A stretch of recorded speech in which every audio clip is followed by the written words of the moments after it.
안드레아스 모리치의 건강과 치유의 비밀. 저자 서문. 나이보다 더 젊고 건강하게 사는 법. 건강은 그 무엇과도 바꿀 수 없을 만큼 매우 귀중한 것이다. 이 단순한 명제는 갓 태어난 아기에서 노인까지 누군가의 어머니이건 아버지이건 의사이건 환자이건 혹은 길거리에서 흔히 볼 수 있는 사람이건 한 나라의 대통령이건 누구에게도 예의가 없는 진실이다. 몸이 병들거나 정상적인 기능을 제대로 수행하지 못하는 상태가 되면 당신은 몸이 이전처럼 건강과 활력을 되찾아야만 해결할 수 있는 불편함이나 두려움 혹은 우울증을 경험할 수 있다. 자기 자신과 주변 환경에서 진정으로 편안함을 느끼려면 자신이 경험하는 모든 종류의 불편함, 즉 질병을 치유할 수 있어야 한다. 당신에게는 분명 스스로를 치유하는 능력이 있다. 건강 상태라는 것은 당신이 자신과 주변 세상을 어떻게 느끼고 있는지를 비춰주는 거울과 같은 것일 뿐이다. 따라서 당신 삶의 만족도에 대한 책임은 자연히 당신에게 있다. 활기찬 건강을 유지한다는 것은 그저 기분이 한번 좋아지는 것이 아니다. 당신은 아마도 당신의 인생에서 처음으로 가장 완벽한 상태가 될 것이다. 이 책은 당신의 내면에 잠들어 있는 엄청난 치유의 힘을 촉발시키고 모든 단계에서 몸과 마음 그리고 정신의 균형을 되찾아 줄 것이다. 자기 안에 갖고 있는 치유의 힘을 사용할 때 창조적이고 성공적이면서 보람 있는 인생의 근간이 되는 만족감을 항상 유지할 수 있다. 병에 걸리거나 비정상적으로 빠른 노화가 진행된다면 당신은 아마도 즉효가 있는 것처럼 보이는 치료법을 찾아 기를 쓰고 달려들 것이다. 오늘날 거의 대부분의 질병에는 그에 상응하는 약이나 치료법이 마련되어 있다. 당신은 은연중에 통증과 같은 질병의 증상을 억누르거나 제거하면 질병의 뿌리까지 함께 제거할 수 있는 것처럼 생각하도록 길들여져 왔다. 이러한 근거 없는 믿음이 우리 마음속에 깊이 각인되어 있는 것처럼 보인다. 여기에는 우리에게 오로지 대증요법에 의한 치료법만 제공하는 의학산업의 일차적인 책임이 있다.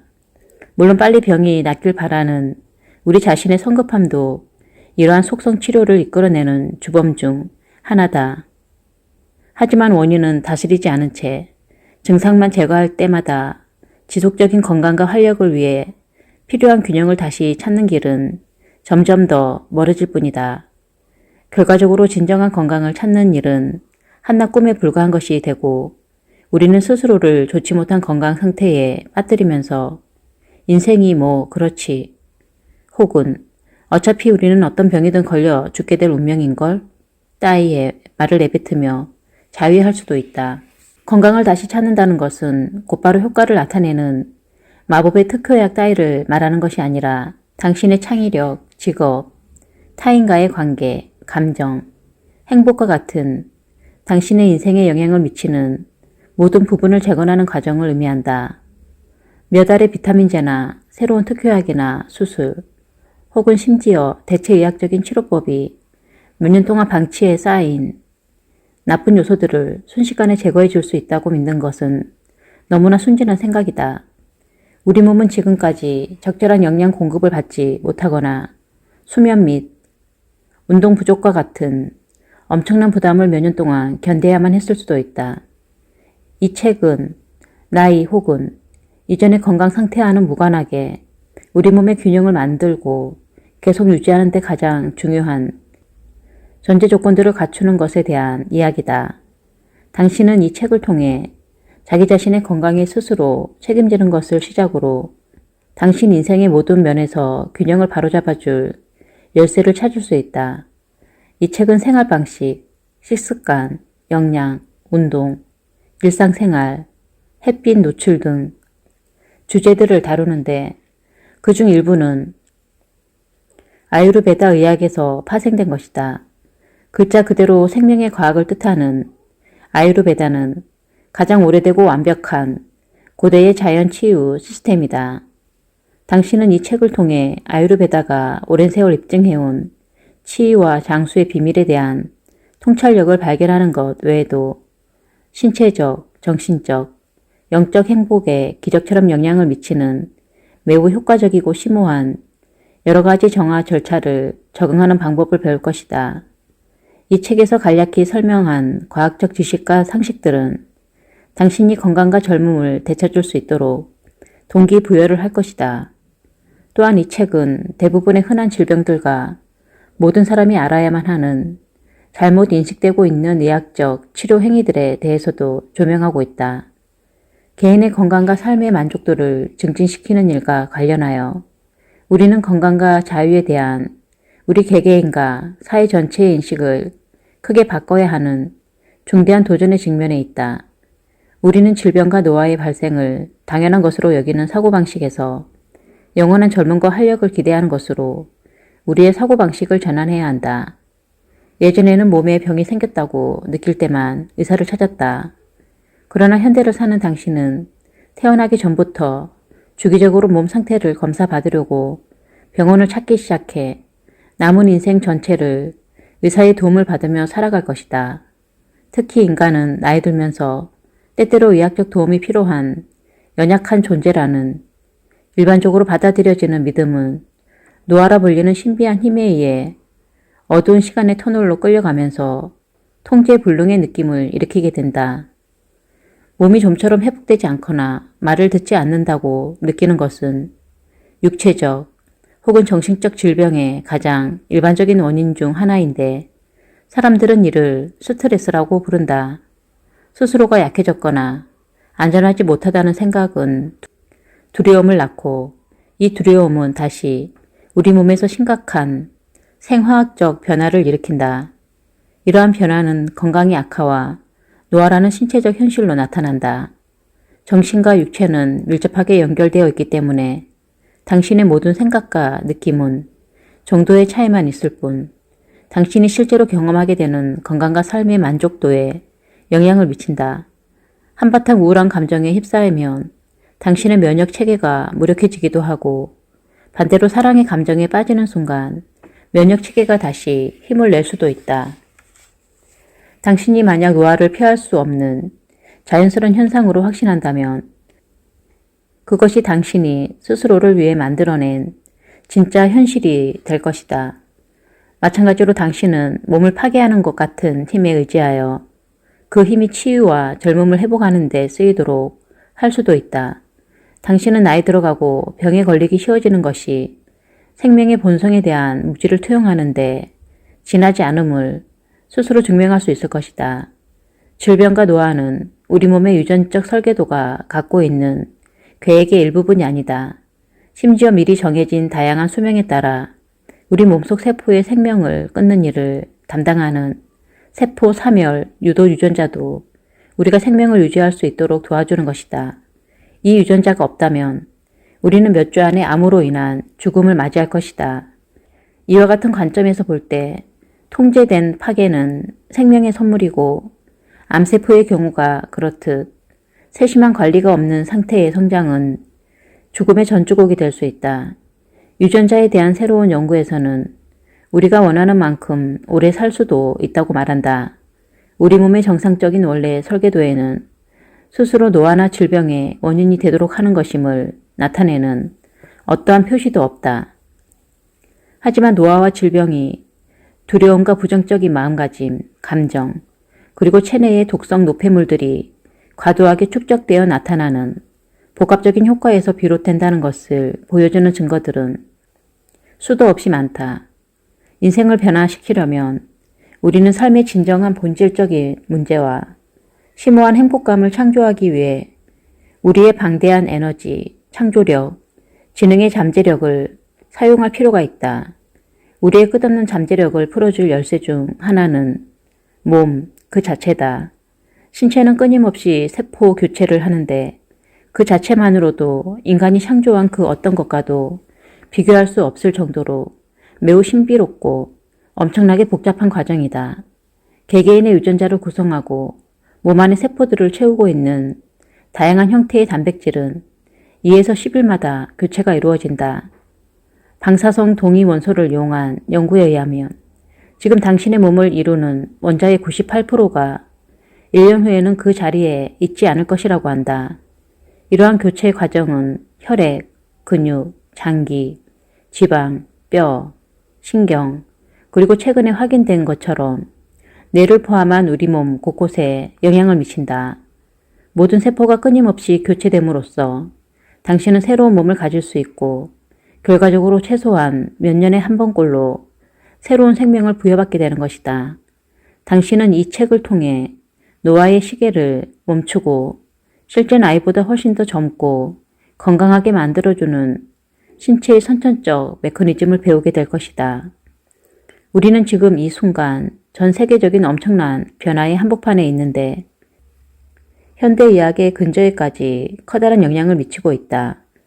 몸과 정신을 완전히 분리해서 독립적으로 다루는 오래된 개념들은 심리신경 면역학 혹은 심신의학과 같이 좀 더 진보적인 의학 분야의 연구로 밝혀진 지식들에 의해 그 근란이 빠르게 허물어지고 있다.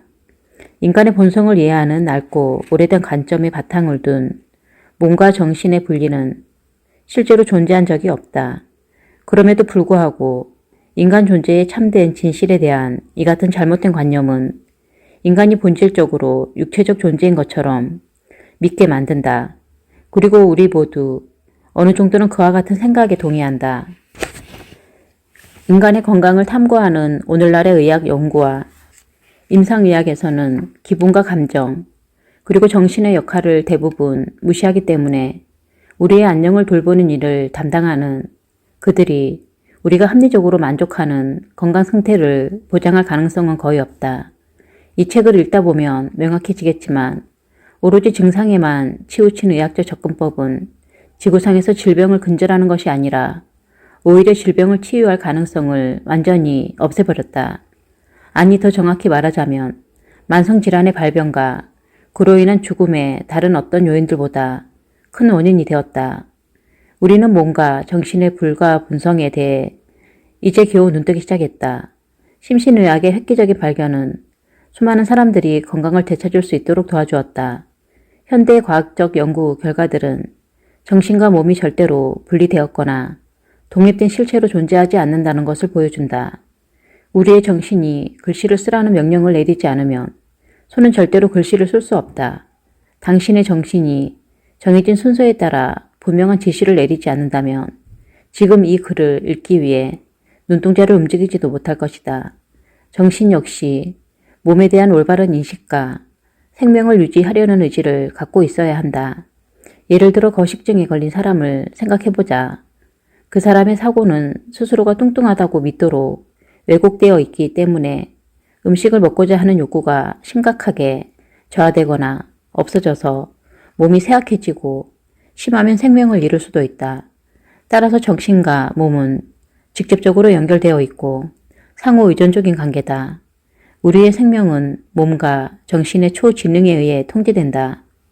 이러한 감독관이 없으면 1초에 1조개 이상의 생화학 반응을 일으키는 60조에서 100조에 이르는 우리 몸의 세포들은 우주가 해체될 때 생길 수 있는 만큼의 혼돈과 혼란을 만들어낼 것이다. 또한 당신은 근심 걱정 때문에 복통이 찾아오거나 혹은 매우 고통스러운 소식을 전해 듣고 기절할 때 정신과 몸의 밀접한 상호관계를 경험할 것이다. 어떤 사람들은 고통스러운 사건으로 인해 하룻밤 사이에 머리카락이 반백이 되어 나타나기도 하고 또 어떤 사람들은 당황스러운 상황에 놓이면 얼굴이 빨개지기도 한다.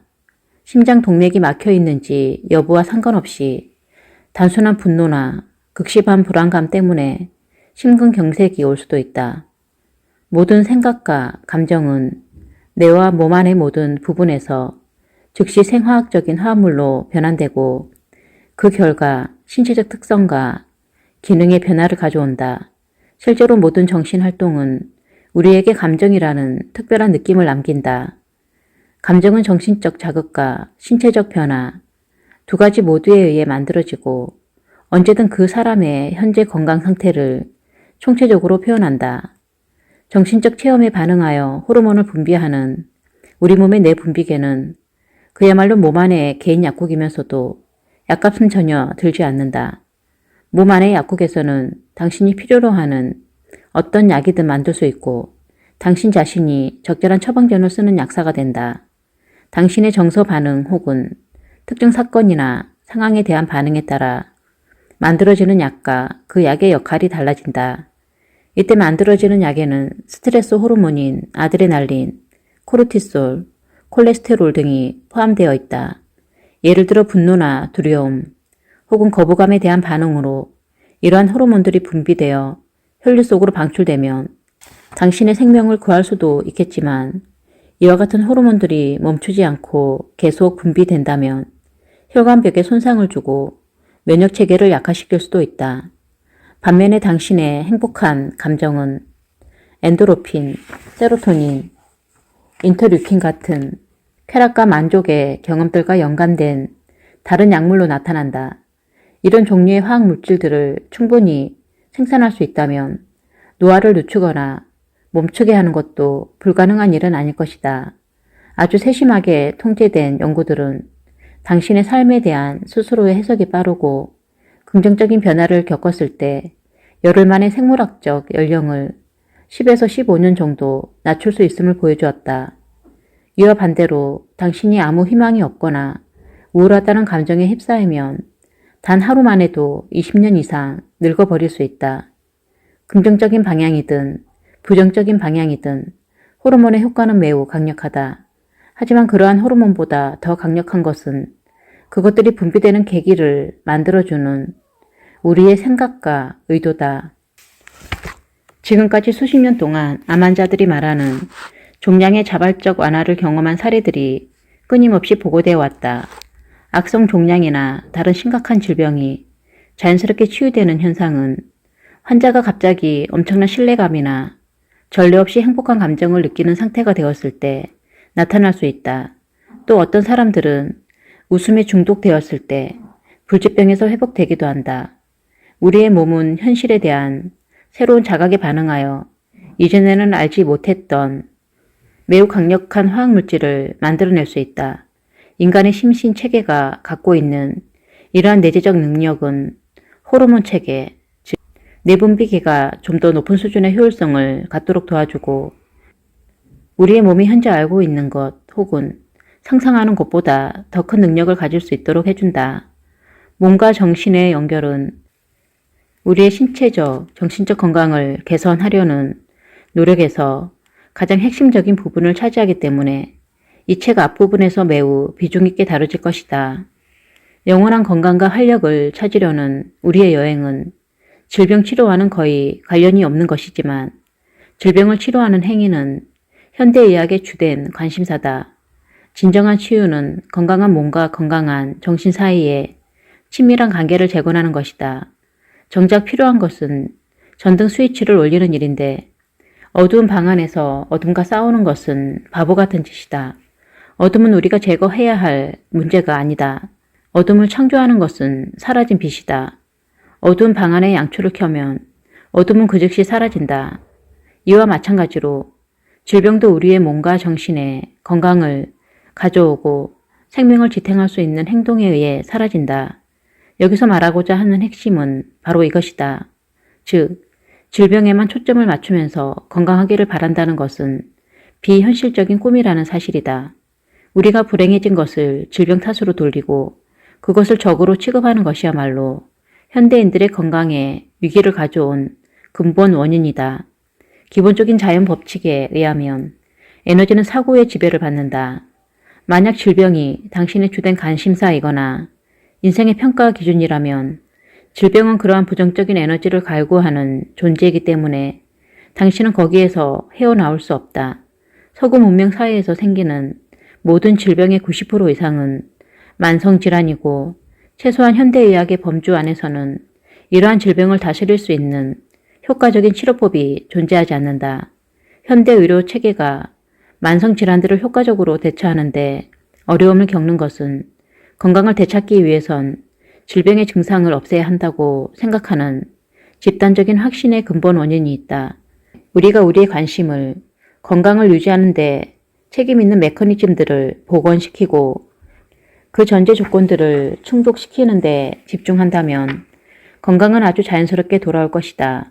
우리가 관심을 가져야 할 것은 질병이 아니라 사랑과 보살핌, 양질의 영양 공급, 그리고 다시 온전해졌다는 느낌을 바라는 환자 자신이다. 균형을 잃은 정신과 몸을 치유하기 위해 필요한 가장 중요한 경험은 자신의 건강을 스스로 관리할 수 있게 되고, 그것이 무엇이든 몸 안에 있는 폐색과 불균형을 제거할 때 느끼는 행복의 경험이다. 이는 정신과 육체와 영혼을 즐겁게 하는 스스로 힘을 북돋는 과정이다. 행복한 사람들은 아무리 자주 감기 바이러스에 노출되어도 감기에 잘 걸리지 않는다는 사실을 보여주는 매우 흥미로운 연구가 있다. 사랑에 빠진 사람들도 질병에 대한 내성이 강하다. 긍정적인 건강 상태를 만드는 것은 매우 행복한 감정을 느끼도록 만드는 사건이 될 수도 있다. 감기나 질병으로 고생하다가 몸이 낫는 듯한 느낌을 받는 사람에게는 행복이 저절로 돌아온다. 행복과 건강은 우리가 아주 좋아하는 것이지만 질병은 그렇지 않다. 건강하지 못한 사람이 행복해지기 어려운 것과 마찬가지로 행복하지 않은 사람들은 절대로 진정한 건강을 가질 수 없다. 이 책에 나오는 것처럼 암 때문에 고통을 겪다가 자신의 행복을 되찾는 방법을 찾은 사람들은 갑자기 저절로 병이 나을 수도 있지만 자신의 아버지나 어머니 혹은 이혼한 배우자를 계속해서 미워한다면 똑같은 치료법을 사용하더라도 장기적으로 볼 때 치료에 실패할 가능성이 훨씬 더 높다. 질병이나 인생의 부정적인 것들에 집중하는 사람은 여전히 해결되지 못한 문제, 그리고 반복적인 분노와 갈등에 사로잡히고 만다. 이것은 결국 강력한 면역 억제 효과를 나타내고 진정한 치유를 방해한다. 질병의 파괴적인 특성에 집중하는 것은 진정한 치유 반응을 가져오는 영감의 원천이 될 수 없고 건강을 증진시키지도 못한다.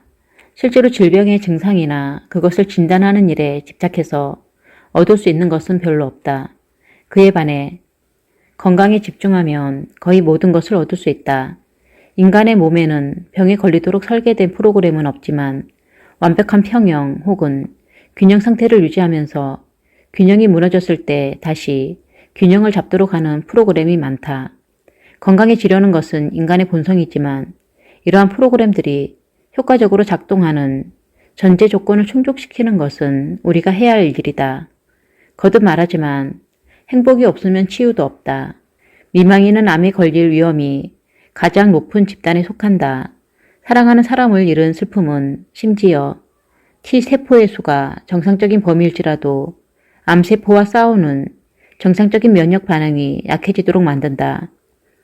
심장질환에 관한 주요 연구 결과들에 따르면 행복하지 않거나 직업에 대한 만족도가 떨어지는 것이 심근경색을 유발하는 요인 중 가장 위험도가 높은 것들이라고 한다. 그러한 것들은 동물성 지방이나 알코올, 심지어 흡연보다도 건강에 훨씬 더 위험하다. 삶의 주된 목적은 행복을 증진시키는 것이다. 삶의 다른 부분들과 마찬가지로 이것은 건강과 관련한 부분에 있어서도 틀림없는 사실이다. 이 책에 있는 대부분의 조언들은 희망적이면서 매우 명확하기 때문에 건강한 몸을 만들고 유지할 수 있는 단단한 기초를 제공할 것이다. 제7장에서 설명하는 간과 담낭의 청소를 통해 이들 주요 장기에서 몇 시간 안에 수백 개에 이르는 담석들을 제거할 수 있는데, 이를 바탕으로 당신은 완벽한 건강을 위한 토대를 만들고 뿌리 깊은 분노와 좌절감을 제거할 수 있다. 심하게 막힌 담도와 순환계를 정화하면 더없이 행복한 효과를 볼 수 있고 삶의 우선순위에 확실한 변화를 일으킨다. 건강의 지속적인 향상에 따라 당신은 스스로가 인생의 퍼즐 조각이 자연스럽게 맞춰지는 완벽한 상태로 진입하고 있음을 느낄 것이다. 신체적 건강을 개선하는 여러 가지 방법에 대한 글들을 읽은 후에 그것들이 당신의 정신적, 정서적 삶의 만족도와 매우 깊은 관계가 있다는 사실을 기억하기 바란다. 당신이 암이나 심장질환 혹은 에이즈와 같은 특정 질병으로 고통을 겪고 있다면 질병이 발생한 원인이 된 신체적 불균형을 치유하는 것 외에 그에 상응하는 정신적, 정서적 역량에도 관심을 기울일 필요가 있다. 질병은 당신이 퇴치해야 할 대상이 아니다. 그보다는 몸과 마음의 자연스러운 균형 상태를 방해하는 똑같은 제약을 반복하여 만들어냄으로써 당신 스스로 키운 것이라고 보는 편이 옳을 것이다. 질병은 더 이상 건강을 유지하지 못하거나 혹은 당신이 더 이상 자신의 내적인 목적, 즐거운 사람이 되고자 하는 자연스러운 욕망, 그리고 주변 세상과 조화를 이루지 못할 때 발생하는 것이어서 당신이 질병 자체를 치유한다는 것은 절대 불가능한 일이다. 하지만 당신의 몸과 마음에 균형이 돌아오게 만드는 순간 밤의 어둠이 낮의 빛에 의해 사라지듯 질병은 저절로 사라진다. 이 책에서 언급되는 데이터와 연구 결과는 논문이나 과학 저널처럼 일반적으로 신뢰할 수 있는 것으로 여겨지는 자료들을 기초로 했다.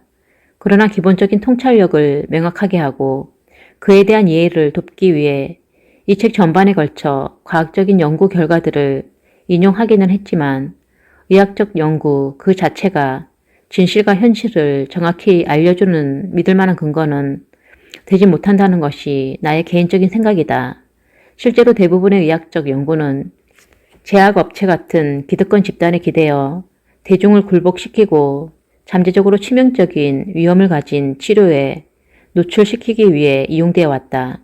모든 연구는 시간 요소의 변화, 연구자와 연구 대상자의 설명할 수 없는 주관성, 그리고 연구에 의도된 목적에 의해 변하게 마련이다. 어떤 의견이나 믿음을 증명하는 수단으로 과학적 연구를 채택하는 것은 너무나도 쉬운 일이기 때문에 특정한 사실을 증명하기 위해 과학적 연구를 배타적으로 사용해서는 안 된다는 것이 나의 개인적인 의견이다.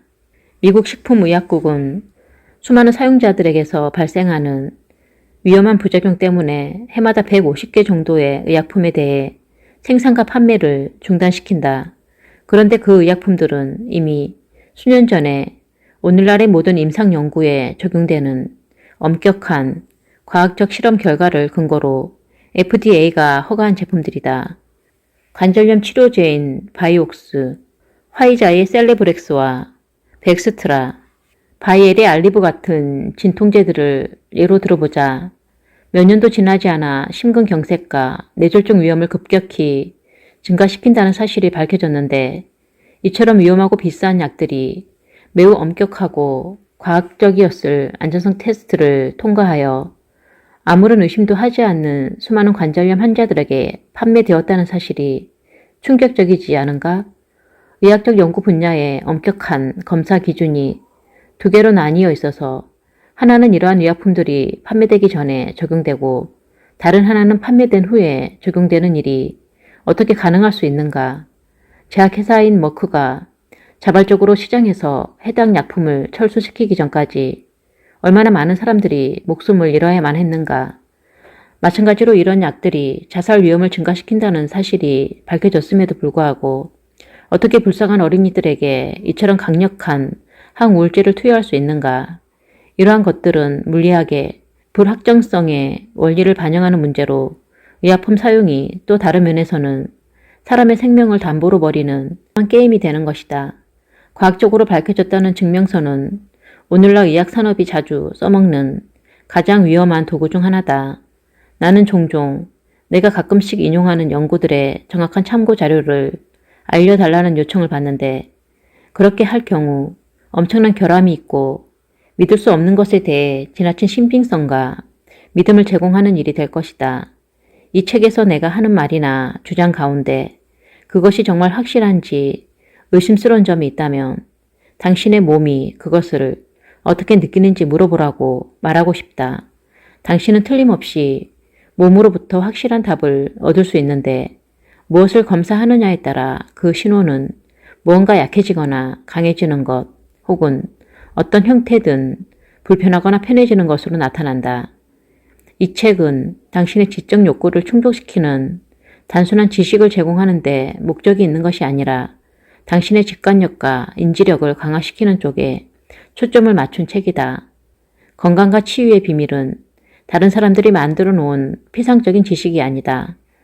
당신 자신이 이 비밀의 근원이며 이 책에 담긴 영원한 치유의 지혜는 인류뿐만 아니라 당신 자신을 위해 이러한 비밀들을 어떻게 발견하고 적용할지를 알려주기 위해 쓰인 것들이다. 제1장 정신과 신체의 신비. 당신의 신체와 정신, 그리고 영혼이 융합된 힘은 당신에게 영양분과 활력, 그리고 행복을 공급하기 위해 끊임없이 노력하고 있다. 몸은 스스로를 재생하고 유지하기 위해 음식물과 물, 공기를 사용한다. 정신은 몸이 창조적이고 활력이 넘치도록 만드는 역할을 수행한다. 영혼은 사랑과 평화, 그리고 자유의 감정이 샘솟게 하면서 자아실현의 수단으로서 세상과 행복을 나눌 방법을 찾으려고 애쓴다. 부모님이나 배우자가 만든 음식은 정신과 신체, 영혼에 동등한 영양을 공급한다. 누군가 나를 위해 준비한 음식을 먹는 일이 신체적 혹은 정신적인 체험이 될 수 있는 것처럼 영혼의 체험이 될 수도 있다. 아주 기분 좋게 먹은 음식은 좋은 호르몬들이 분비되도록 해줄 뿐만 아니라 음식을 먹는 당신과 음식, 그리고 음식을 먹는 과정이 하나가 되는 느낌을 만들어준다.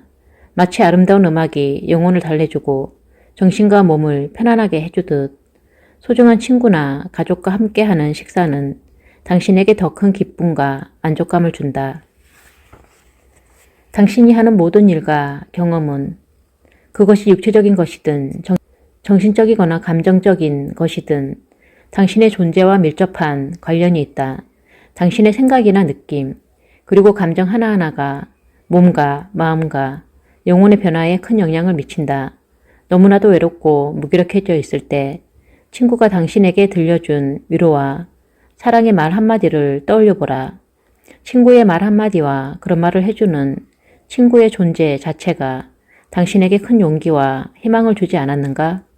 그 덕분에 피곤하고 지쳤을 당신의 몸이 갑자기 편안해지고 활력을 띠지 않았는가? 우울한 표정이 가벼운 미소로 바뀌고 당신은 이렇게 말한다. 고마워. 지금은 많이 좋아졌어. 한편 사랑하는 사람이 사고에 연루되는 등 당신의 인생에서 매우 괴로운 전화를 받았을 때를 생각해 볼 수 있는가? 그 순간 당신을 사로잡은 공포는 당신을 마비시키는 효과를 가져왔다. 하지만 잠시 후 친구가 당신에게 사랑하는 사람이 무사하며 건강하다는 소식을 전해주었다. 바로 그 즉시 충격의 상태는 멈추고 깊은 평화감과 기쁨과 이안으로 대체되면서 당신의 활력이 되돌아온다. 친구가 전해준 갑작스러운 좋은 소식은 당신의 감정을 고조시켰고 당신의 얼굴에 미소를 되찾아 주었다. 내부의 모든 것을 바꾸는 심오한 내부 변혁을 촉발시키는데 아주 짧은 순간이면 충분했다. 잠시 동안 당신은 완전한 질병과 절망의 상태를 경험했고 이어서 또 다른 완벽한 건강의 순간을 경험했다. 당신은 자신도 모르게 질병과 건강의 궁극적인 원인을 발견했다. 독일의 의대 교수인 리케 게르트 하머 박사는 암과 같은 모든 신체적 질병이 환자의 삶에서 해결되지 않은 갈등의 영향에 의해 유발되거나 선행된다는 것을 증명했다. 하머 박사는 3만 1000명을 치료하고 20년 동안 연구한 끝에 생물학적인 갈등이 어떻게 암이나 장기 괴사를 초래하는지, 그리고 갈등이 해결되면 암이나 괴사 과정을 역전시켜 손상을 회복하고 그 환자에게 건강을 되돌려 주는지에 대한 개념을 논리적으로 그리고 경험적으로 분명하게 확립했다. 갈등의 해결은 우리가 일반적으로 질병이라고 부르는 것의 증상 발생을 멈추거나 반전시킨다. 이것은 이해하기 어렵지 않다. 예를 들어 안심할 수 있는 차분한 말들과 친구의 애정어린 보살핌은 당신의 몸속에 강력한 생화학 반응을 일으켜 여러분의 자세가 바뀌고 몸이 이완되고 기분이 좋아지게 할 수 있다. 연구 결과는 우리의 모든 생각, 느낌, 감정, 욕망, 의도, 믿음, 깨달음, 인식들이 즉각 뇌 속의 신경 펩티드나 신경 전달 물질로 변환된다는 것을 우리에게 알려준다. 이 호르몬들은 화학적으로 정보를 전달하는 역할을 한다. 그들이 전하는 메시지는 당신의 몸이 어떻게 기능하는지를 결정한다. 과학자들은 이미 100가지가 넘는 신경 펩티드를 발견했고 더 많은 것들이 존재하는 것으로 믿고 있다. 신경세포, 즉 뉴런은 다른 뉴런의 정보를 전달하기 위해 이런 펩티드를 사용한다. 흔히 발화라고 부르는 이런 형태 전달은 우리 뇌에 있는 수백만 개의 뉴런에서 마술처럼 발생하며 정확히 같은 순간에 일어난다. 최근 들어 과학자들은 이러한 화학적 전달체가 뇌 세포뿐만 아니라 신체 다른 모든 세포에 의해 만들어졌다는 사실을 발견했다. 이는 우리가 우리의 뇌세포로만 생각하는지 아니면 신체의 다른 세포로도 생각하는지 의문을 제기한다. 피부세포, 간세포, 심장세포, 면역세포 등이 모든 뇌세포와 같은 놀라운 사고 능력, 감정 표출 능력을 갖고 있으며 의사결정을 한다는 것을 보여주는 충분한 과학적 증거가 있다. 세포들 사이에는 어떤 비밀도 있을 수 없다. 어디에선가 주고받는 모든 명령은 어디에서나 하나의 명령으로 느껴진다. 신체는 이러한 생화학적 경로를 활용함으로써 강한 공포의 감정을 화학적 메시지로 변환하여 스트레스 호르몬인 아드레날린과 코르티솔의 분비를 유발하도록 부신에 명령할 수 있다. 이 호르몬들이 충분한 양으로 혈류로 방출되면 당신의 심장은 두근거리고 당신의 근육에 혈액을 공급하는 혈관이 팽창하기 시작한다. 미리 프로그램된 이러한 신체의 방어 전략은 당신이 위험한 상황에서 도망치거나 예를 들어 차에 치이지 않으려고 몸을 피하는 것을 물리적으로 가능하게 한다. 그러나 투쟁, 도피 반응으로 알려진 이 반응은 내장의 주요 동맥과 같은 체내의 중요한 혈관을 수축시키고 혈압을 상승시킨다. 이런 스트레스 반응이 정기적으로 일어나면 소화기능과 영양기능이 떨어져 몸에 큰 피해를 입힐 수 있다. 대부분의 사람들이 부신에서만 아드레날린을 분비할 수 있다고 생각하는데 사실은 그렇지 않다. 신체의 각 세포는 비록 적은 양이지만 이 스트레스 호르몬을 생성한다. 아드레날린 주사로 인한 에너지와 체력이 처음 폭발한 후 몸 안의 모든 세포가 갑자기 긴장하면서 몸이 떨리기 시작할 수도 있다. 그 과정에서 기운이 다 빠진 듯한 기분이 들 수도 있다. 당신은 실제로 의식적인 통제 없이도 신체를 통제하는 정신을 실천해온 것이다. 이 시점에서 나는 당신이 행동-운동역학의 치유법에서 파생된 간단한 근육 검사를 배울 것을 권한다. 이 검사는 매 순간 당신의 생각, 의도, 욕망 등이 당신의 몸을 완전히 통제하고 있음을 보여줄 것이다. 나는 특정 음식, 약물, 미용제품, 상황, 환경 또는 심지어 특정한 욕망에 건강에 도움이 되는지 아닌지를 알아내려 할 때마다 이 책에서 근육 검사를 여러 차례 언급할 것이다. 사람은 항상 신체를 통제하는 정신을 연습한다. 하지만 우리 대부분은 무의식적으로 그것을 한다. 이 검사의 주 목적은 마음과 몸의 이런 친밀한 관계를 여러분의 인식 표면으로 가져와 매우 구체적이고 의식적으로 그것을 경험하는 것이다. 당신은 근육 검사를 할 때마다 몸속 내면의 지혜를 일깨워 자연적인 본능과 신뢰, 직관을 강화하게 된다. 결국 당신은 무엇이 당신에게 이롭고 이롭지 않은지 알기 위해 더 이상 검사할 필요가 없게 될 것이다. 검사를 수행하려면 파트너가 있어야 한다. 근육검사는 다음과 같은 간단한 단계를 따르면 된다. 1. 두 사람 모두 일어선다. 왼팔은 옆으로 편안하게 늘어뜨리고 오른팔은 팔꿈치를 늘어뜨린 채 수평으로 뻗는다. 2.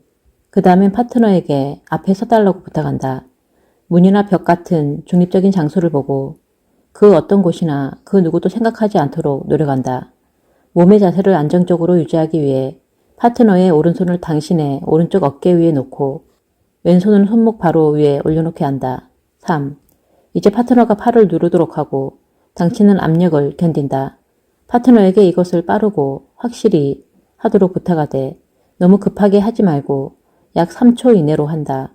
이 검사의 핵심은 파트너가 당신 팔에 저항력을 알아차릴 때까지 그 압력을 유지하는 것이다. 더 오래 누르면 근육이 약해지고 잘못된 검사 결과가 나올 것이다. 4. 당신의 팔 근육은 이 중립 상태에서 강하게 검사해야 한다. 5. 다음에는 오른팔을 쭉 펴면서 어떤 식으로든 화나거나 초조하거나 불편하게 느껴질 상황, 사람, 과거의 경험 등을 생각한다. 동시에 3번 단계를 반복한다. 당신의 팔에 가해지는 압력에 저항할 수 없다는 것을 알게 될 것이고 팔 근육은 곧바로 약해질 것이다. 그런 다음 사랑하는 사람이나 아끼는 사람을 떠올리면서 파트너에게 팔 근육을 다시 한번 시험해 보라고 한다. 당신의 팔 근육은 다시 강해질 것이다. 하드록을 듣거나 폭력 영화 혹은 형광 등을 보면서 5번 단계를 반복할 수도 있다. 특정 샴푸, 치약, 의약품 또는 식품이 여러분에게 맞는지 알아보기 위해 파트너가 다른 쪽 팔의 근육을 검사하는 동안 이 제품들 중 하나를 여러분의 손에 쥐어보라. 5. 다음에는 오른팔을 쭉 펴면서 어떤 식으로든 화나거나 초조하거나 불편하게 느껴질 상황, 사람, 과거의 경험 등을 생각한다. 동시에 3번 단계를 반복한다. 당신의 팔에 가해지는 압력에 저항할 수 없다는 것을 알게 될 것이고 팔 근육은 곧바로 약해질 것이다. 그런 다음 사랑하는 사람이나 아끼는 사람을 떠올리면서 파트너에게 팔 근육을 다시 한번 시험해 보라고 한다. 당신의 팔 근육은 다시 강해질 것이다. 하드록을 듣거나 폭력 영화 혹은 형광 등을 보면서 5번 단계를 반복할 수도 있다. 특정 샴푸, 치약, 의약품 또는 식품이 여러분에게 맞는지 알아보기 위해 파트너가 다른 쪽 팔의 근육을 검사하는 동안 이 제품들 중 하나를 여러분의 손에 쥐어보라. 어느 정도 익숙해질 때까지 파트너와 함께하는 것이 좋다. 검사를 실시할 때는 개방적이고 편견이 없는 마음가짐이 필요하다. 어떤 식으로든 결과에 영향을 미치거나 조작하려 하지 마라. 그럴 경우 잘못된 결과가 나올 수 있기 때문이다. 모든 생각이 특정한 방식으로 신체에 영향을 미친다는 점을 기억하라. 예 또는 아니오로 대답할 수 있는 질문을 한다. 이것은 당신이 해야 할 중요한 결정들, 곧 있을 여행이나 먹을 음식들과도 관계될 수 있다. 다시 한번 말하지만 음식물을 시험하기 위해서라면 검사하는 동안 음식물을 그냥 보거나 생각하는 것으로도 충분하다. 파트너가 없을 때는 자신의 몸을 검사 장치로 사용할 수도 있다. 느긋한 자세로 서서 자신에게 네 라는 말을 반복한다. 이때 몸을 앞으로 움직이거나 흔든다. 그런 다음 아니요 라는 말을 반복하면 몸이 뒤로 움직이는 것을 발견하게 된다.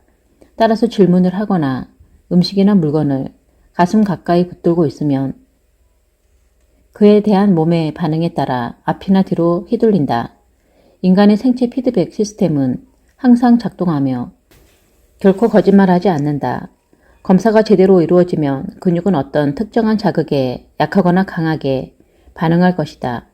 소위 건강식품이라 불리는 것이라도 여러분의 몸이 제대로 처리하거나 소화할 수 없는 것을 포함하고 있다면 이 피드백 시스템은 단순히 당신의 신체 세포로부터 적절한 메시지를 받는 것만으로도 즉시 여러분에게 알려줄 것이다.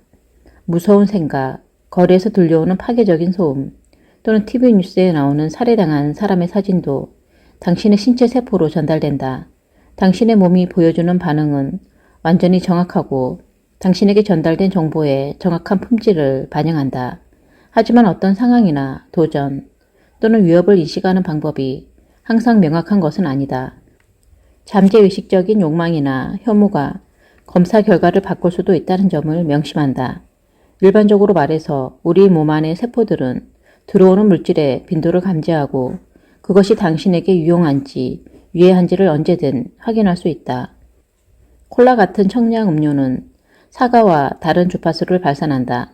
농축된 인산, 화학 조미료와 감미료, 다량의 정제의 설탕과 청량 음료에 함유된 다른 화학 물질은 생명체에게 매우 파괴적이다.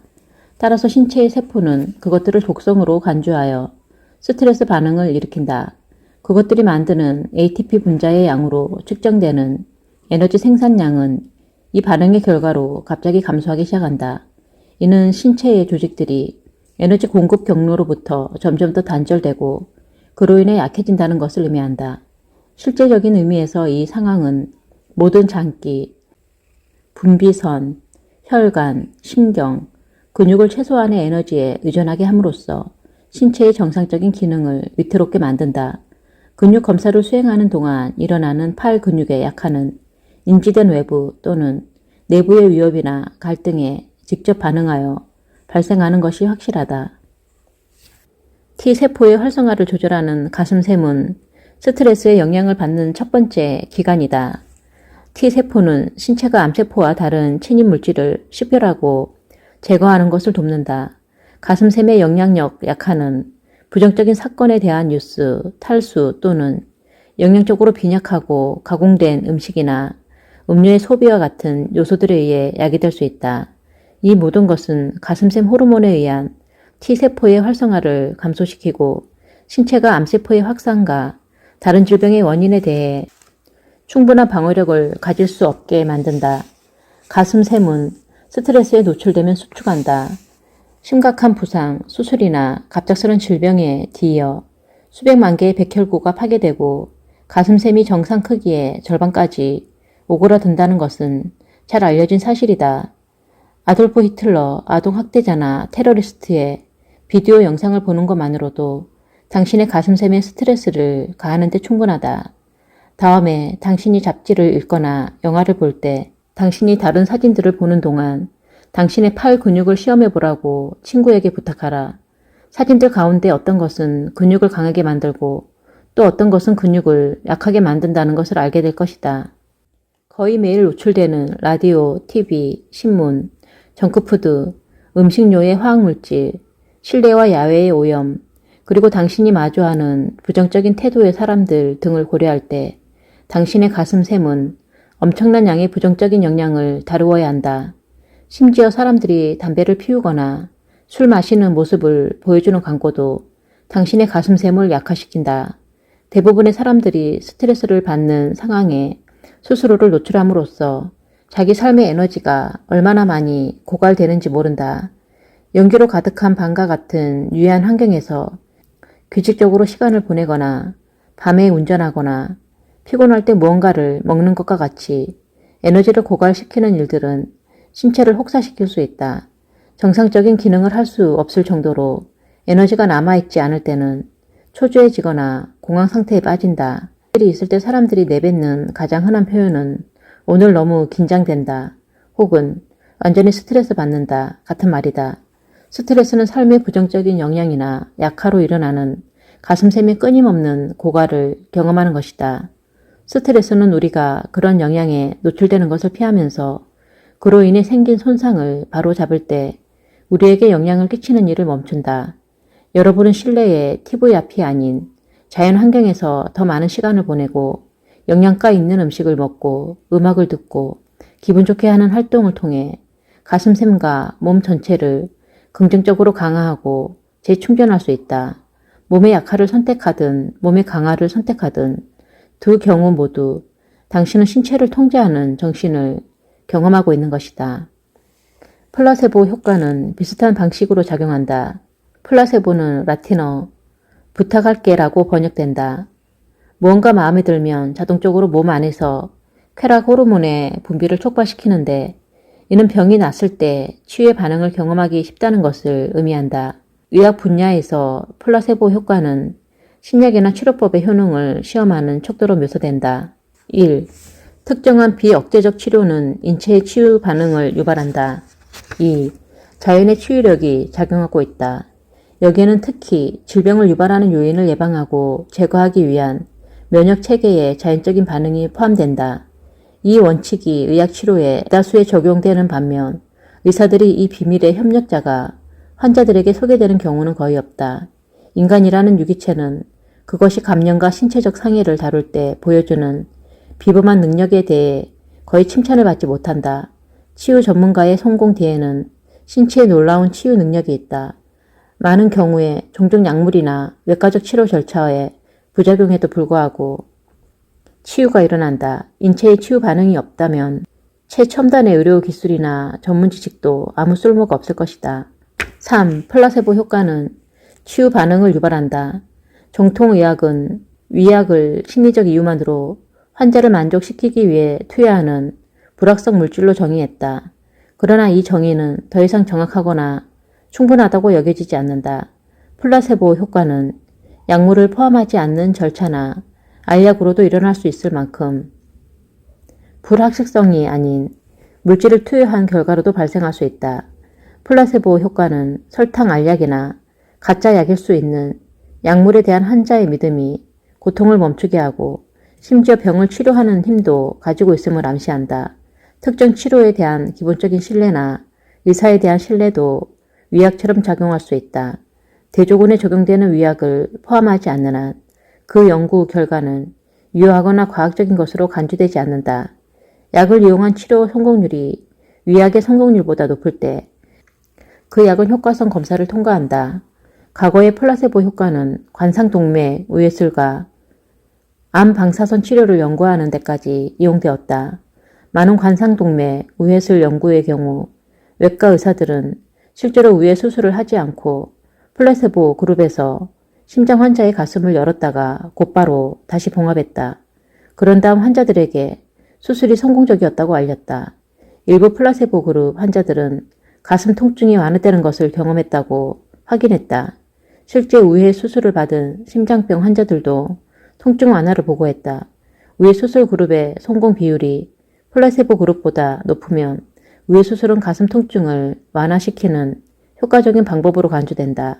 협심증 환자들을 대상으로 세심하게 통제된 초기 연구는 진짜 수술을 받은 환자 8명 중 5명과 엉터리 수술만 받은 환자 9명 중 5명이 나중에 훨씬 나아진 것으로 나타났다. 엉터리 수술을 받은 환자 중 2명은 체력과 지구력이 놀라울 정도로 향상되는 경험을 하기도 했다. 매우 회의적인 연구자 그룹은 18명의 다른 환자 그룹을 대상으로 같은 실험을 반복했다. 환자와 심장 전문의 모두 누가 실제로 그 수술을 받았는지 알지 못했다.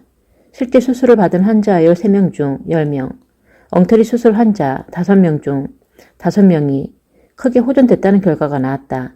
이 실험은 플라세보 효과가 신체의 치유 반응과 결합하면 실제로 성공적인 수술로 이어질 수 있음을 보여주었다. 수술은 다른 치료법들과 마찬가지로 환자에게 플라세보 효과를 보일 수 있으며 플라세보 효과보다 큰 이점이 없어 보인다. 그러나 엉터리 수술을 하고 건강에 해로운 생활을 계속하는 것은 매우 현명치 못한 일이다. 엉터리 수술을 받은 환자의 생존율은 2년을 넘지 못하고 정상적인 수술을 받은 환자의 경우에도 식습관과 생활 방식을 크게 바꾸지 않는 한 생존율이 그렇게 길지 않다. 플라세보 효과.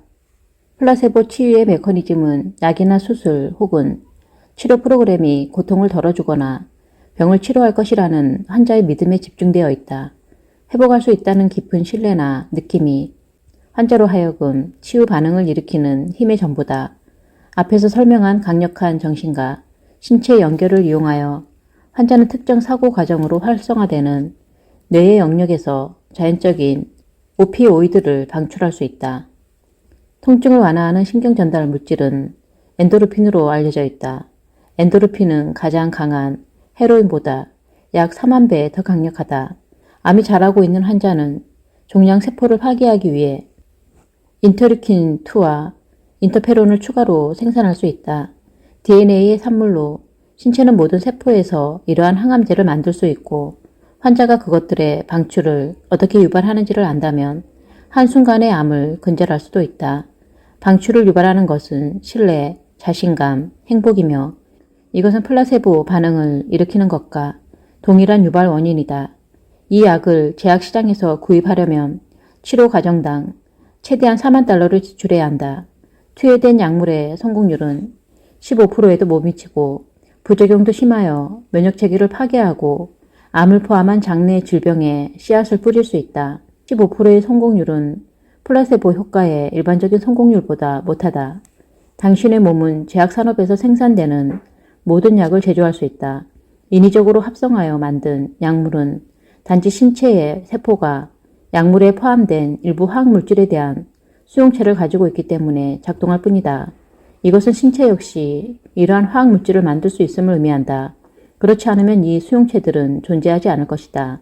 신체는 최고의 정밀도와 정확한 복용량, 완벽한 타이밍으로 그것들을 만드는 방법을 알고 있다. 또한 몸이 만들어내는 약물은 아무런 비용도 들지 않고 부작용도 없다. 반면에 제약회사의 약품들은 매우 비싼 데다 훨씬 덜 명확하고 부정확하다. 게다가 그 약품들의 부작용은 그들이 치료하려 했던 질병보다 더 심각해진다. 설상가상으로 처방약의 35에서 45%로 추정되는 약들이 처방되는 질병에 특별한 효과를 미치지 않는다는 것이다. 요컨대 긍정적인 결과의 대부분은 직접적으로 신체의 치유 반응에 의해 발생하거나 플라세보 효과에 의해 유발된다는 것이다. 그것들은 치료 자체와는 아무 관계가 없다.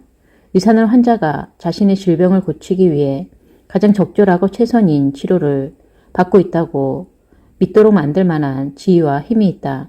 환자가 의사를 방문하는 주된 동기는 병이 낫기를 바라는 희망 때문이다. 의사 또한 자신의 처방이 원하는 효과를 낼 것이라고, 즉 환자의 증상을 완화시켜 줄 것이라고 믿는 듯하다. 자신의 질병 치료에 대한 의사의 믿음과 주치의에 대한 환자의 신뢰가 합쳐지면 쓸모없는 치료법이나 비특정 약물도 치유의 동력원으로 변화시키는 치료를 만들어낼 수 있다. 이렇게 되면 환자의 상태는 확실히 개선되고 경우에 따라서는 완치될 수도 있다. 하지만 그러한 치료는 플라세보 효과 이상도 이하도 아니다. 만약 의사가 환자의 질병 치료가 성공할 것이라고 확신한다면 의사의 확신을 환자가 의식하여 위약 반응을 일으킬 가능성이 의사가 가진 접근에 대해 의심하는 경우에 비해 훨씬 더 높다. 토머스 박사는 두통, 복통, 요통, 인후통, 기침, 피로 등 다양한 증상에 시달리는 200명의 환자를 선발한 뒤 두 그룹으로 나누었다. 첫 번째 그룹의 환자들은 명확한 진단과 긍정적 상담을 받았고 의사는 곧 회복될 것이라고 장담했다. 그는 두 번째 그룹 환자들에게 무엇이 문제인지 확신할 수 없다고 말한 뒤 개선되지 않을 경우에 대비해 다시 오라고 했다. 그러고 나서 그는 각 그룹을 두 개의 하위 그룹으로 나뉘었고 그 중 하나는 플라세보 위약 처방을 받았다. 2주 후 긍정적 상담을 받은 환자의 64%가 불확실한 조언을 받은 환자의 39%에 비해 상당히 높은 비율로 호전됐다. 처방전을 받은 환자 중 53%가 호전된 반면 처방전이 없는 환자 중 50%가 호전됐다. 이 실험은 의사 자신이 환자에게 처방약보다 더 강력한 치유 효과를 줄 수 있다는 사실을 보여준다. 비록 많은 사람들이 그것을 억누르고 있지만 우리 모두는 무엇이 우리에게 좋고 유용한지 알 수 있도록 미리 프로그램된 자연 본능을 가지고 있다. 이 직감이 순수하고 신선한 음식, 건강에 좋은 허브, 그리고 다른 자연적인 치료법에서 치유 효과를 감지한다. 히말라야의 약초나 생강 조각은 혈압을 낮추는 데 쓰이는 합성 지방인 올레스테라나 제조된 약보다 우리 몸 안에서 위약 반응을 일으킬 가능성이 더 높다. 자연적인 것은 자연스럽게 몸과 마음을 즐겁게 한다. 의학 치료에서 플라세보는 실제로 그 치료의 성공 정도를 결정하는 주요 요인이다. 모든 통제된 연구 결과는 이 말을 확신시켜준다. 만약 의료 시스템에서 이루어지는 다른 치료법이 플라세보 효과만큼 효과적이고 일관적인 것으로 판명되었다면 그것은 역대 가장 큰 의학적 돌파구 하나로 알려졌을 것이다. 그러나 의학 교과서에는 플라세보 효과가 거의 언급되지 않는다. 플라세보가 고가의 약품이나 정교한 의료기기에 못지않게 치유와 회복 과정에서 중요한 역할을 하는 것을 생각하면 이는 불행한 일이다. 그 대표적인 예가 장기간의 이점과 안전성이 입증된 적이 없다는 사실에도 불구하고 200년 넘게 의사들이 심장병 치료에 사용한 디기탈리스라는 약이다. 이 IG가 실시한 3년간의 이중맹건법 연구에 따르면 디기탈리스를 투여한 3,397명의 심장병 환자 중 1,181명의 환자가 연구기간이 끝나기 전에 사망했다고 한다. 위약을 받은 3,403명의 환자 중 사망한 1,194명의 환자와 비교해보면 디기탈리스가 심장질환에 의한 사망 예방에 설탕약과 다를 바 없다는 것이 명백해진다. 그래도 그것은 여전히 선호되는 치료법이다.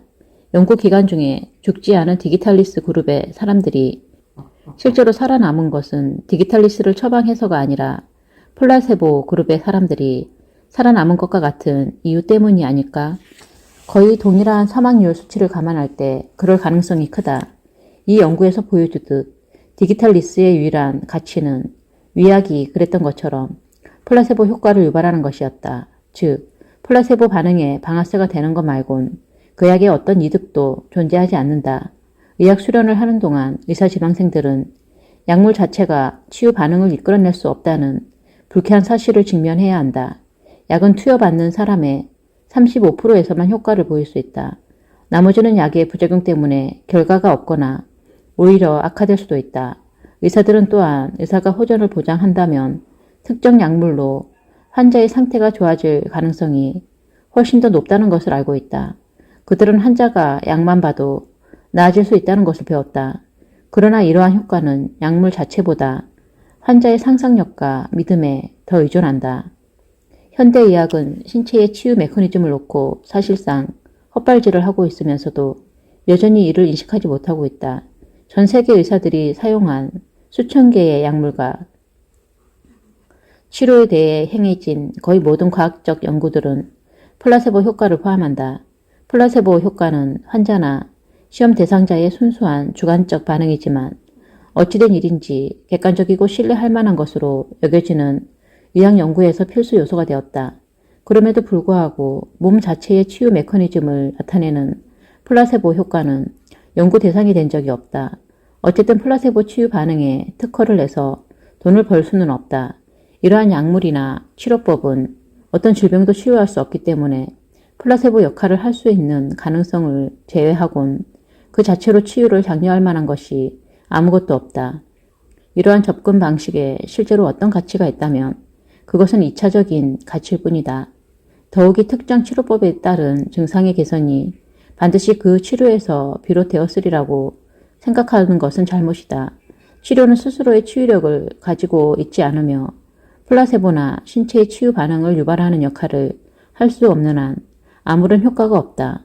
게다가 치료는 단지 그 원인과 무관하게 질병의 증상을 없애는 데만 맞춰져 있고 진정한 치유와는 아무 상관이 없다. 증상의 일시적인 호전이 환자에게 바람직할 수도 있고 의사에게 만족감을 줄 수도 있지만 그러한 접근법은 장기적으로 몸이 스스로 치유되는 것을 점점 어렵게 만들면서 종종 만성 질병으로 이어진다. 진정한 치유는 이미 존재하는 정신과 신체의 연결, 내적 정체의 제거, 그리고 신체 고유의 치유력 덕분에 일어난다. 신체의 강력한 치유 메커니즘은 세 그룹의 환자들을 대상으로 한 고전적인 연구에서 분명히 증명되었는데 연구 대상자들은 모두 위에서 피를 흘리는 궤양으로 고통받았다. 각 그룹의 환자들은 궤양의 출혈을 막을 수 있는 신약의 효능을 검사하겠다는 통보를 받았다. 한 그룹은 신약을 받았고 두 번째 그룹은 출혈을 증가시키는 약을, 세 번째 그룹은 불확실성 위약제를 받았다. 환자들은 그 신약이 그들의 고통스러운 건강 문제를 없애는데 도움이 되기를 절실히 바라는 이들이었다. 그 결과는 연구자들을 놀라게 했다. 모든 그룹의 환자들, 심지어 출혈이 증가하는 약을 받은 사람들까지도 출혈이 멎었다. 이 새로운 불가사의한 약물에 대한 믿음이 피를 유도하는 약물의 높은 독성까지 무시할 만큼 강력했던 것일까? 환자의 몸은 희망과 신뢰에 대한 그들의 생각과 감정에 반응하여 궤양의 출혈을 효과적으로 멈추게 하는 특수 약물을 생산했을 뿐만 아니라 출혈을 유도하는 약물에 함유된 독성 물질을 중화시켰다. 수천 개의 다른 연구들이 플라세보 반응의 놀라운 효과를 말해준다. 1950년에 실시된 또 다른 고전적인 연구에서는 입덧을 심하게 한 임신부들에게 이펙학 시럽을 투여했는데 이것은 구토를 유도하는 화합물이다. 여성들은 이펙학이 메스꺼움의 강력한 새로운 치료법이라고 들었다. 놀랍게도 그 여성들은 구토를 중단했다. 의대 학생들의 도움으로 또 다른 흥미로운 실험이 이루어졌다. 56명의 학생이 설탕으로 만든 분홍색 또는 파란색 알약을 받으면서 이 약이 신경안정제나 흥분제라고 들었다. 그중 3명만이 이 약이 아무 효과가 없다고 보고했다. 파란 약을 받은 학생들은 대부분 신경안정제라고 추정했고 72%는 졸음을 느꼈다. 게다가 파란 약을 2알 먹은 학생들은 한 알만 먹은 학생들보다 졸음을 더 느꼈다. 반면 분홍색 약을 먹은 학생의 32%는 피로감이 덜하다고 답했고 3분의 1은 두통, 저림, 눈물 흘림, 위경련, 복통, 사지 가려움증, 보행장애 등의 부작용이 있다고 답했다. 그들 중 3명을 제외한 모든 학생의 반응은 그들의 상상력의 믿음에서 비롯되었다. 이와 유사한 실험의 함축적 의미는 질병에 대한 전체 의학의 접근 방식에 혁명을 일으킬 수 있었다. 그러나 불행히도 법은 불활성 물질만 함유한 약물의 판매를 금지하고 있다. 그러한 법이 없었다면 많은 사람들이 실제로는 전혀 약이 아닌 약에 대한 신뢰를 이용하여 그들 자신의 최고 치유자가 되었을 것이다. 한편 플라세보 판매가 합법화된다면 누구라도 가짜 약을 만들어 실제 약으로 판매할 수 있을 것이다. 그렇다면 어떤 것이 더 효과적인지는 누가 결정할 것인가? 런던에 있는 왕립의과 협회의 전 회장은 한때 모든 질병의 10%만 약물 투여를 포함한 현대 치료 방법에 의해 효과적으로 통제될 수 있다고 추정했다. 질병 통제가 반드시 약물의 치료 효과를 가지고 있다는 것을 의미하지는 않는다. 사실 그것들 대부분은 단지 증상을 억제할 뿐이고 많은 비용이 든다. 이와는 대조적으로 플라세보는 매우 저렴하거나 심지어 비용이 전혀 들지 않는다. 그것은 또한 부작용이 없다. 특정 약물이나 치료법의 유용 여부를 확인하기 위해 이중맹검법에 의한 통제 연구를 수행하는 것은 매우 의심스럽고 오해의 소지가 있는 관행이다. 왜 어떤 사람은 치유되지 못하는가? 환자로 하여금 자신이 받는 치료법을 믿게 만드는 마술 같은 방법은 없다. 플라세보 반응의 성공은 주로 환자의 심리적 상태와 의사를 믿을 만한 충분한 이유가 있느냐에 달려있다. 다음은 심각하거나 생명을 위협하는 질병을 극복하는데 성공을 가늠할 수 있는 3가지 주요 성격 범주를 설명한다. 1. 당신은 인생의 모든 것에 우울함을 느낀다. 당신은 자신의 고통에 대해 다른 사람과 상황을 탓한다. 다른 사람들이 만족하고 즐거워할 때 행복하지 않다. 왜냐하면 이것은 여러분의 삶에서 무언가가 빠져있다는 느낌을 강화시키기 때문이다. 사람들이 행복해하는 모습을 보며 당신은 기분이 나빠진다. 당신은 열정과 자부심이 부족하고 인생과는 다소 암울하다. 특별한 이유 없이 화를 낸다. 당신은 쉽게 포기하고 너무 어렵다 또는 아무도 나를 신경 쓰지 않는다 라고 말함으로써 자신의 실패를 정당화한다. 당신은 자신을 희생자로 여기고 그렇게 행동한다. 자신의 공공에 대한 동정을 찾지만 그것을 받지 못했을 때 화를 낸다. 당신은 삶이 제공하는 것이 별로 없다고 느끼고 삶의 진정한 목적을 보지 못한다. 당신은 자신처럼 우울하게 느끼는 친구들과 노는 것을 더 좋아한다. 2. 당신은 투사이고 포기하려 하지 않는다. 당신의 결심은 고통과 고뇌의 시기를 이겨내는 것 같다. 당신은 필사적으로 살고 싶어하며 자주 나는 이것을 이길 것이다 또는 이것이 나를 실망시키지 않을 것이다와 같은 말을 한다. 그러나 마음속 깊은 곳에서는 두려움이 있고 성공하지 못할까봐 두려워한다. 당신은 종종 외로움을 느끼고 마음속에 의심을 품는다. 희망은 당신에게 큰 의미가 있는 말이다. 마치 생명줄인 듯 희망에 매달린다. 3. 당신은 느긋하고 편안하다.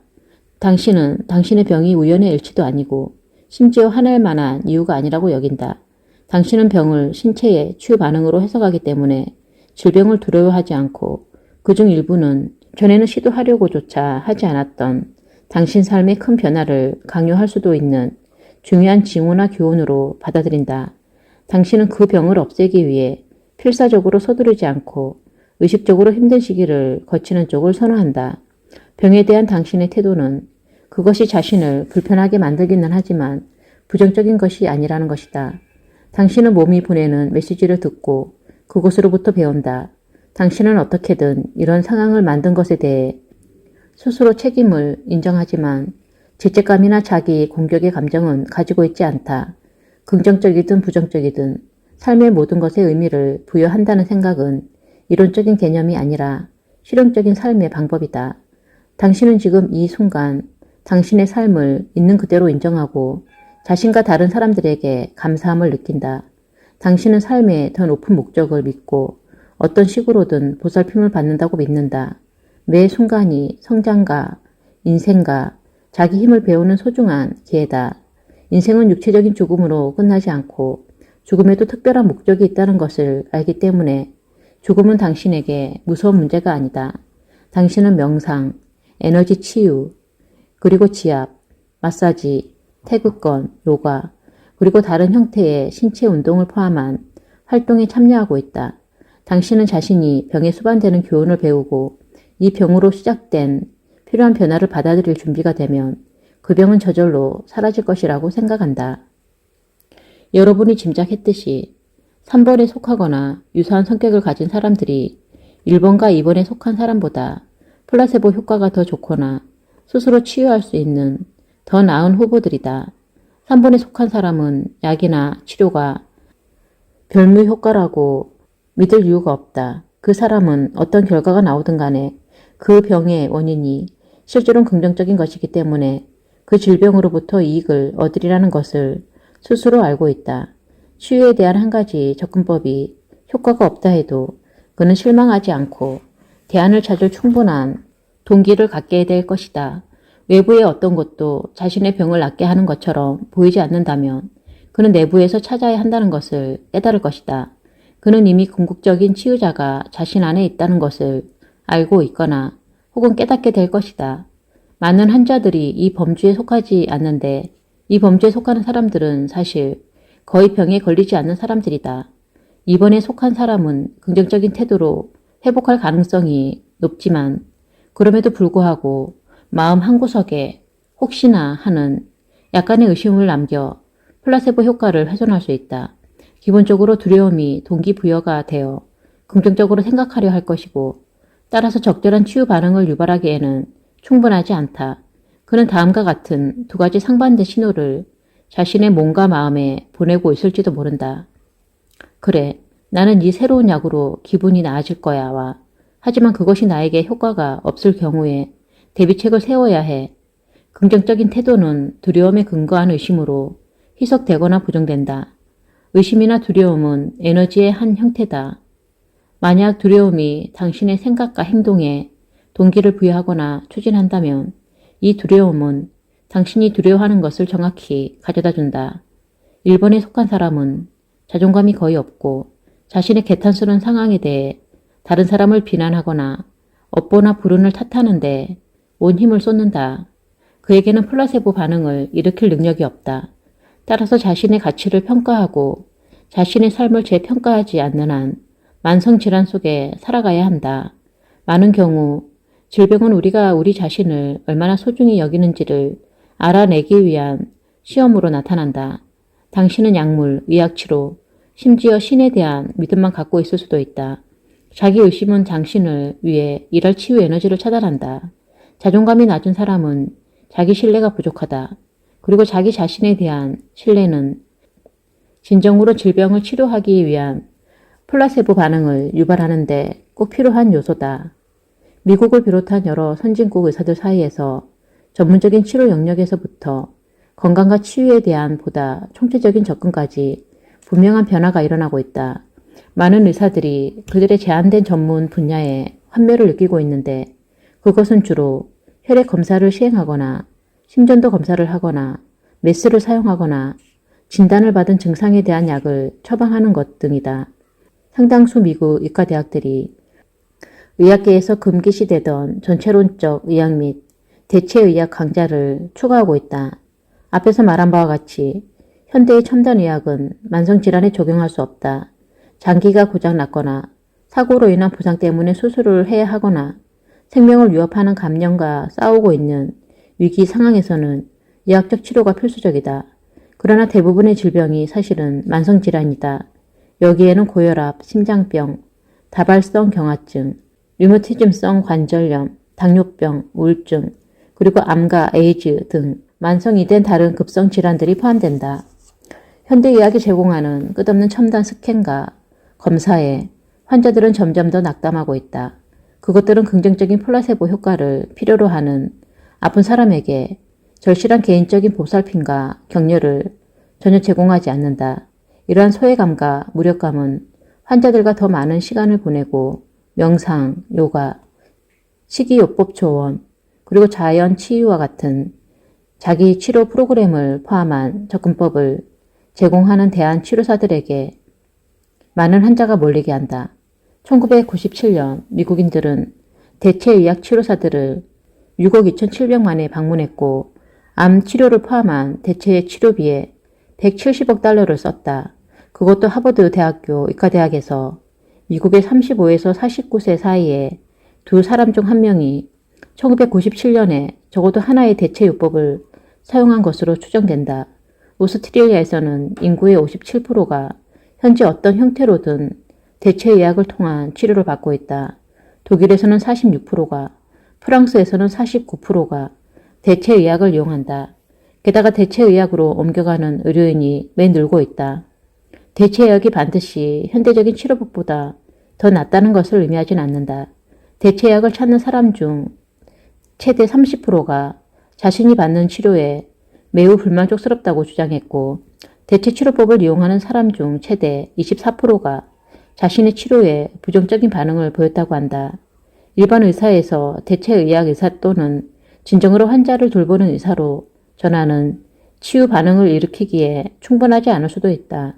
당신의 건강을 스스로 챙기고 당신의 삶에서 일어나는 모든 일에 책임지려는 의지와 욕망을 키우는 것이야말로 가장 강력한 치유 방법이다.